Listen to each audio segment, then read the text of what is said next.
不動産屋さんの怪談、語り手ゆりです。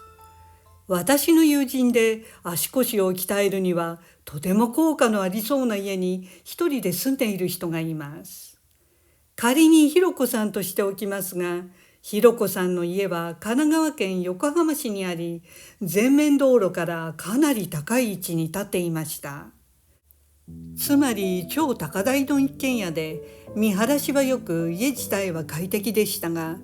前の道路からその家の門までなんと23段もの長い急な階段を上る必要があったのです。足腰にはかなりの鍛錬になりますが、買い物などの重い荷物を帰りは毎回23段の階段を上って運ばなくてはならない大変さがありました。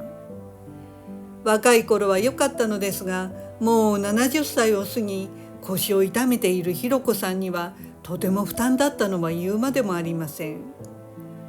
ですから買い物はほとんど通販や生協に頼り、外出はできる限り控えていたそうです。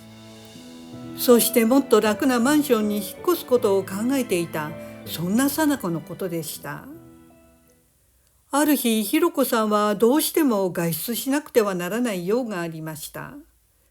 そこで荷物をリュックに背負い、杖を持って玄関先から門を開け、23段の階段を降りることにしました。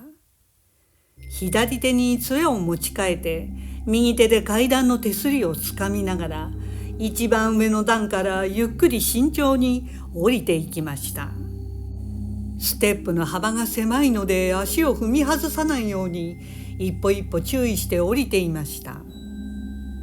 その23段の階段のちょうど半分の10段くらい降りたところに狭い踊り場があり、一息つけるのでそこまであと少しでした。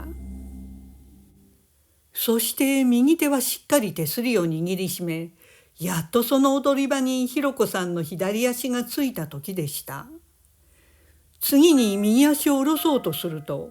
一体どうなったのか、突然右足がいらぬ方向に曲がってしまい、左足に絡まって両足がもつれてしまったそうです。あ、まずいと思ったひろこさんは慌てて体勢を整えようとすると、くるりと体が反転してしまい、下の段に背を向ける体勢になって、その拍子にスルッと右手が手すりから外れてしまいました。叫ぶ間もなく、あっという間にひろこさんの体は仰向けで宙を舞ったようになり、空を見上げたまま頭から倒れていきました。ああ、このまま階段からダイビングしてしまう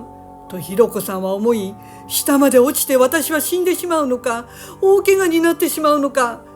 といろんなことが頭の中を駆け巡っていきました。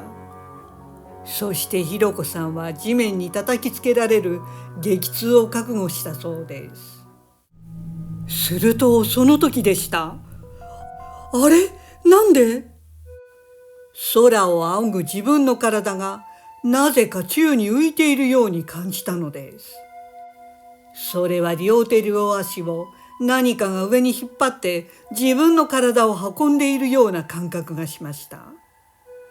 時間にしたら2秒もなかったかもしれません。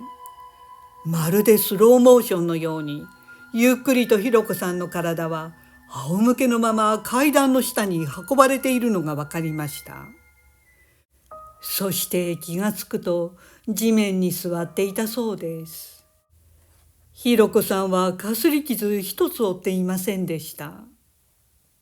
でもひろこさんは分かりました。階段から落ちていく自分の体を受け止めて下まで運んでくれたのが誰だったのか。